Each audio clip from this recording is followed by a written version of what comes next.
Para Rasul 2 ayat 3 dan 4 berkata, "Dan tampaklah kepada mereka lidah-lidah seperti nyala api yang bertebaran dan hingga pada mereka masing-masing. Dan maka penuhlah mereka dengan Roh Kudus, lalu mereka mulai berkata-kata dalam bahasa-bahasa lain seperti yang diberikan oleh Roh itu kepada mereka untuk mengatakannya." Demikianlah firman Tuhan. Selanjutnya mari kita dengarkan pesan-pesan rohani dari Bapak Pendeta Johan Gunawan, Dedi.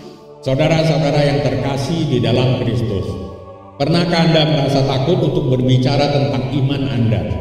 Merasa tidak pantas, tidak cukup tahu, atau tidak cukup baik? Kita sering berpikir bahwa bersaksi atau melayani hanya untuk orang-orang rohani yang memiliki karunia khusus, yaitu karunia Roh Kudus. Kita merasa siapa saya sampai bisa berbicara tentang Tuhan. Kisah para rasul mengajarkan sebuah kebenaran yang menantang sebelum hari Pentakosta. Para murid Yesus adalah sekelompok orang yang penakut, bersembunyi di balik pintu yang terkunci karena takut pada orang banyak.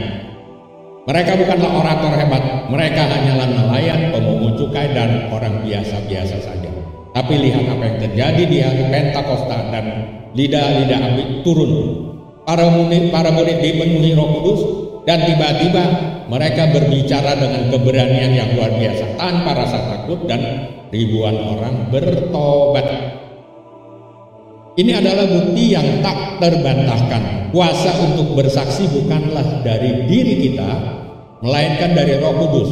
Roh Kudus adalah kekuatan yang menghancurkan rasa takut, yang memberikan kata-kata yang tepat, dan yang menggerakkan hati orang-orang untuk mendengar. Anda tidak perlu menunggu sampai Anda merasa cukup atau siap. Anda hanya perlu meminta Roh Kudus untuk memenuhi Anda. Mungkin Anda berpikir, saya tidak bisa melakukan itu, saya berani katakan itu bohong.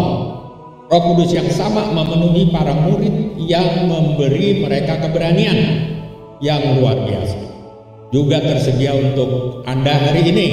Hentikan menunggu, hentikan beralasan, mintalah Roh Kudus untuk mengisi Anda.